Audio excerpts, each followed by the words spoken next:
नमस्कार, ये audio lecture कालका एकेडमी से दिया जा रहा है। ये हमारा शिशु की देखभाल एवं और शिक्षा खंड 4 का छठा भाग है, छठा पार्ट है। ओके, और अंतिम पार्ट भी हमने इससे पहले 500 एमसीक्यू में क्वेश्चन दिए थे, तो ये छठा भाग है। तो चलिए शुरुआत करते हैं इसके पहले क्वेश्चंस की। हल का सीखने का सिद्धांत किसका है? हल का सीखने का सिद्धांत है चालक न्यूनता का सिद्धांत। अगला, किस परिस्थिति में शिक्षक एवं छात्र के मध्य अनौपचारिक संबंध होते हैं? वो परिस्थिति होती है व्यक्तिगत कठिनाइयों पर चर्चा की। अगला, विद्यालय वातावरण से आशय क्या होता है? शिक्षक शिक्षार्थी संबंध, विद्यालय में उपलब्ध भौतिक सुविधाएं, शिक्षक प्रधानाचार्य संबंध, ये तीनों ही आती है विद्यालय वातावरण में। किसने कहा है कि अध्यापक शिक्षा का सबसे महत्वपूर्ण अंग है? ये कहा है ब्राउन ने। अगला, विद्यालय का प्रगतिशील कार्य समाज सुधार का प्रशिक्षण होता है। अगला, शारीरिक और मानसिक स्वास्थ्य से संबंधित निर्देशन क्या कहलाता है? वैयक्तिक निर्देशन कहलाता है। अगला, बाल निर्देशन प्रक्रिया का प्रथम पद क्या होता है? अनुस्थापना वार्ताएं। अगला, विद्यालय लघु रूप है समाज का। अगला, राजा की अपने राज्य में पूजा होती है, जबकि विद्वान की पूजा होती है सभी जगह पे। अगला, शिक्षक राष्ट्र का निर्माता होता है। अगला, जलवायु, मिट्टी, वर्षा आदि वातावरण का अंग है भौगोलिक। अगला, द्विखंड के सिद्धांत का श्रेय किस मनोवैज्ञानिक को जाता है? स्पीयर मैन को जाता है। ओके। अगला, जिस बालक की बुद्धि लब्धि 110 है, उसकी श्रेणी क्या होगी? प्रखर बुद्धि होगी। ओके। अगला, बुद्धि का जो सिद्धांत है वो द्वितत्व सिद्धांत कहलाता है। अगला, बिना किसी इच्छा के दूसरों के विचारों को ग्रहण कर लेना क्या कहलाता है? सुझाव। अगला, सामूहिकता की मूल प्रवृत्ति का भाव पक्ष सहानुभूति है। यह विचार किसका है? यह विचार रॉस का है। अगला, अन्य व्यक्ति जैसा सोचते हैं वैसे ही सोचने के लिए कौन सा शब्द उपयोग में लाया जाता है? अनुकरण। अगला, अन्य वस्तुओं की अपेक्षा एक वस्तु पर चेतना केंद्रित करना पहले ही बताया गया पार्ट 3 में अवधान है। अगला, मानसिक थकान का स्पष्ट लक्षण कौन सा होता है? बार बार गलतियां करना और निरर्थक उत्तर देना। अगला, एक क्वेश्चन थोड़ा सा ध्यान में रखिएगा। अनुभव एवं व्यवहार के रूपांतर लाना ही सीखना है, ये किसने कहा है? गेट्स एवं अन्य ने। और इसी से मिलती जुलती परिभाषा है जो हमने पार्ट 4 में बताई थी। आप बिल्कुल कंफ्यूज मत होना। अनुभव एवं प्रशिक्षण द्वारा व्यवहार में रूपांतरण ही अधिगम है, ये कथन स्किनर था। ये क्या है? अनुभव एवं व्यवहार में रूपांतरण है गेट्स का। देखिए क्या होता है कि काफी चीजें होती हैं जो स्टूडेंट्स को काफी कंफ्यूज कर देती हैं, और हमने उसको नेट पे भी डाला है। मतलब जो जैसे चौथे मंगलवार और तीसरे मंगलवार का हमने एक बार मतलब जिक्र किया था अपने ऑडियो लेक्चर में। जो मंगलवार दिवस योजना बच्चों काफी मेरे पे क्वारी आई थी कि सर आपने तीसरा बताया, चौथा होता है, तो मैं आगे बढ़ने से पहले थोड़ा सा उसको क्लियर करना चाहूंगा। जो मंगल दिवस योजना है ना, पोषण आहार योजना अंतर्गत 2007-8 से मंगल दिवस योजना एक अंतर्गत नवीन कार्यक्रम चला आ रहा है, जिसमें प्रथम मंगलवार को गोद भराई होती है, द्वितीय जो दूसरा मंगलवार होता है अन्नप्राशन योजना लगाई जाती है, तृतीय मंगलवार को जन्म दिवस कार्यक्रम होता है, और चतुर्थ मंगलवार को किशोरी बालिका दिवस के रूप में आयोजित होता है। तो जो तीसरा और चौथा है ना, ये काफी नियर है। हमने तीसरा मंगलवार बताया था जन्म दिवस कार्यक्रम, जो बालिका का होता है ना, बच्चों का जन्म दिवस कार्यक्रम, तो बच्चों को आगे से चतुर्थ पढ़ा है हमने। तो मैं आपको क्लियर करना चाहूंगा जो तृतीय मंगलवार होता है वो जन्म दिवस कार्यक्रम के रूप में जाना जाता है, और चतुर्थ मंगलवार होता है वो किशोरी बालिका दिवस के रूप में माना। तो जन्म दिवस है ना जो तीसरा, उसमें एक अच्छा से मनाया जाता है जिसे बच्चे का जन्म हुआ होता है। तो थोड़ा कंफ्यूज ना हो, ये दोनों ही तीसरा और चौथा जो है वो दिवस, जो जन्म दिवस है उसी के उपलक्ष्य में क्रियान्वित किए जाते हैं। ऐसे ये परिभाषा थी। तो चलिए फिर आगे बात करते हैं, क्वेश्चंस पे आते हैं हम कि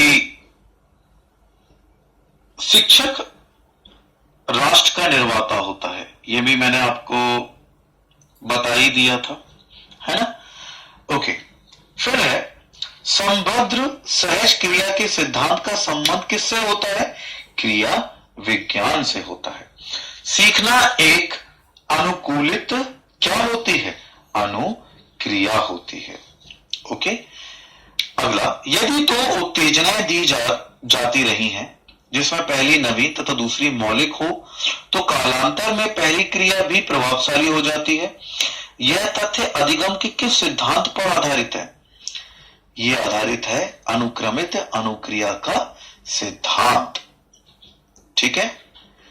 अगला, प्रेरणा कार्य को प्रारंभ करना, जारी रखना और नियमबद्ध करने की प्रक्रिया क्या कहलाती है?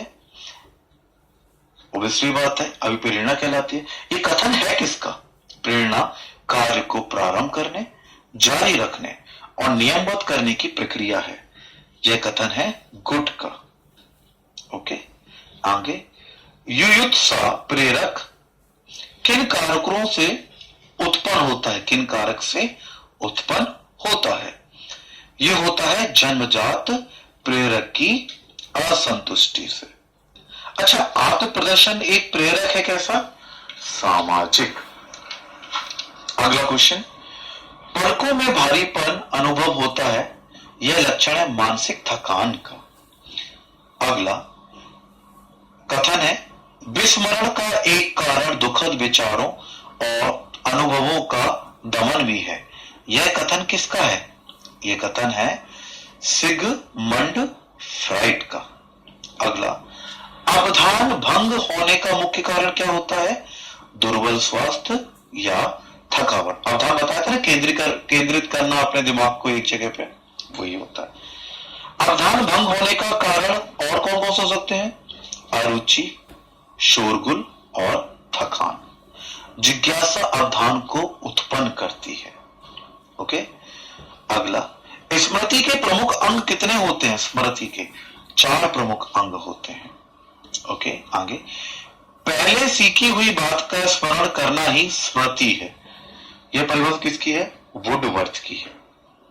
रुचि उत्पन्न किया हुआ ध्यान है, यह परिभाषा है रॉस की। अगला, सीखने के प्रति रुचि का मुख्य आधार है शिक्षण विधि। अगला, कौन सी विधि छात्र जल्दी सीखता है? प्रश्नोत्तर विधि जल्दी सीखी जाती है छात्र से। अगला, कौन सा शिक्षण की सर्वश्रेष्ठ विधि मानी जाती है? प्रोजेक्ट वर्क शिक्षण की सर्वश्रेष्ठ विधि मानी जाती है। अगला, शिक्षक के रूप में आप अतिरिक्त उत्तरदायित्व लेना चाहोगे ज्ञान के लिए। तो ये वाला जो हमारा पोर्शन है खंड 4, इसे मैं समाप्त करता हूं क्योंकि इसमें ज्यादा क्वेश्चन नहीं बन सकते, क्योंकि सारे क्वेश्चन हमने कवर कर लिए हैं। अपने खंड जो 5 दिए ना आपको, उसमें कई परिभाषाएं, कई खंड हमने कवर किए हैं। तो आप हमसे जुड़े रहें, क्योंकि जब तक पेपर नहीं होता है आपको कुछ ना कुछ नया मिलता रहेगा कालका इस एकेडमी की तरफ से। कुछ बच्चों को आ रहा था कि सर हम बहुत डिमोटिवेट होते जा रहे हैं, हमें थोड़ा सा मोटिवेट करने की कुछ बात कही है। तो मैं आपसे कुछ बात करना चाहूंगा इस 5वें लेक्चर में। सिर्फ 2 मिनट लेना चाहूंगा, ज्यादा समय नहीं लूंगा। कि हम प्रयास कर रहे हैं, आपको दिख रहा है कोई वीडियो हमारा 2 बजे अपलोड होता है, कोई बजे होता है, हम रात रात भर जाग रहे हैं। हमने होली तक, त्योहार तक नहीं मनाया सिर्फ महिला पर्यवेक्षक के पेपर्स के लिए कि हम बेहतर से बेहतर कुछ दे सकें आपको। वीडियोस दे रहे हैं, ऑडियोस फॉरवर्ड कर रहे हैं, और जिनको व्हाट्सएप पे नहीं मिल पा रहे हम यूट्यूब पे ही डाल रहे हैं ऑडियो, वहां से आप डाउनलोड कर सकते हो। तो कहने का मतलब है कि इतना सब प्रयास किया जा रहा है हमारी तरफ से, और आप भी लगे हो, हमें मालूम है, प्रयासरत हो, लेकिन आप अपने को थकने मत दो, टूटने मत दो। बहुत कम दिन बचे हुए, बहुत कम दिन, और डिमोटिवेट मत हो सकता है जिस दिन आप जो पढ़ाई कर रहे हो ना, सब पे किताबें हैं, सब पे क्वेश्चन है, हम भी जो क्वेश्चन दे रहे हैं आप सुन रहे हो सकता है पेपर वो लगातार आ जाए। देखो, सफलता तभी मिलती है, मैं आपको बताना चाहूंगा, जब आप किसी भी कार्य में पूरी तरीके से समर्पित होते हैं। मेरी बात समझ में आ रही है? हम बहुत छोटे थे जब मैं मोगली देख रहा था, मोगली आता था पहले, चंद्रकांता के बाद मोगली बहुत छोटे में आता था, तो मोगली का इंतजार कर रहे थे। तो रामानंद सागर का वो चल रहा था, एक कार्यक्रम चल रहा था, श्री कृष्ण आता था। तो उसमें आप जानते होंगे कि द्रौपदी का चीरहरण हुआ था भरी सभा में, मतलब उसके पतियों के सामने, 5 पति थे उसके सामने, वहां भीष्म पितामह बड़े बड़े जैसे लोग बैठे हुए थे, मतलब जो बहुत शक्तिशाली तो रोक सकते थे, लेकिन वो भी कुछ नहीं कर पा रहे थे। हाँ है ना? तो मैं इसको क्यों बता रहा हूँ वाक्यांश को, मैं इसको आगे कंटिन्यू करूंगा कि अगर आप समर्पित होगे ना तो आपको सफलता मिलेगी। ये जो बात बताने जा रहा हूं ना, ये जीता जागता उदाहरण है। जीता जागता क्यों? हमारे दिलों में जीता जागता है। कैसे? जब उसका चीरहरण हुआ था द्रौपदी का, तो उसने सबसे आगे हाथ फैलाए थे। आप ध्यान करो, सबके सामने हाथ फैलाए थे उसने द्रौपदी ने अपने पहले तो पतियों के सामने, जब कोई मतलब किसी की पत्नी होगी, वो अपनी लज्जा की रक्षा के लिए, मतलब जो रक्षा करेगी खुद से करेगी, खुद से नहीं कर पाएगी तो अपने पतियों के सामने पति उसकी मदद करेगी नहीं करेगी। तो वहां पे तो उसका जो चीरहरण कर रहे थे वो तो बहुत बड़े राक्षस थे, बहुत बड़े राक्षस थे। उससे बेचारी वो एक नारी क्या करती? तो उसने जितना प्रयास कर सकती थी वो किया। उसने पहले तो पतियों से मांगी कि मुझे बचाओ, उन्होंने हाथ खड़े कर दिए। फिर बड़े बड़े जो सभा में बैठे थे, सभापति बैठे थे, भीष्म पितामह है ना बैठे थे, बड़े बड़े द्रोणाचार्य बैठे थे, बड़े बड़े लोग बैठे थे, उनसे हाथ फैलाए, उन्होंने भी मना कर दिया नहीं कर दिया। लेकिन बाद में जब वो खुद थक गई तो उसने श्री कृष्ण को याद किया, और हम जानते हैं कि अगर श्री कृष्ण ने उनकी मदद नहीं की होती तो आज संपूर्ण पृथ्वी की औरत जाति कलंकित हो जाती।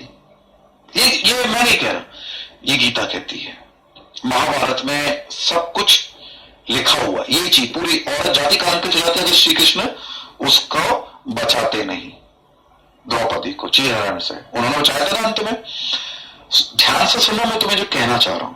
तो द्रौपदी ने बाद में श्री कृष्ण से बोला कि प्रभु एक बात बताओ कि आप इतनी देर में क्यों आए? आप मुझे अपनी बहन मानते हो, तो आपने मेरी रक्षा इतनी देर में क्यों की? आपने मेरा भरी सभा में मजाक क्यों बनने दिया? तो श्री कृष्ण कहते हैं, द्रौपदी तुम ये सोचो कि तुम जो पुकार रही थी सबको, क्या पूरी तरीके से समर्पित होकर पुकार रही थी? पहले तुमने अपने पतियों को बोला, ठीक है, तुम्हारा ध्यान वहां पे बटा हुआ था, उन्होंने मना कर दिया। फिर सभा में उपस्थित हर व्यक्ति को बोला, फिर उन्होंने हाथ खड़े कर दिए। फिर तुमने खुद हाथ पैर चलाए बचने के लिए, अपनी आबरू को बचाने के लिए। जब तुम भी थक गई तब तुमने पूरे हाथ, दोनों हाथ बिल्कुल ऊपर कर दिए, और फिर तुमने मुझे याद किया कि हे प्रभु, मैं अपने आप को आपके समक्ष समर्पित करती हूं। अब जैसा हो जो हो, आप मुझे बचाएं।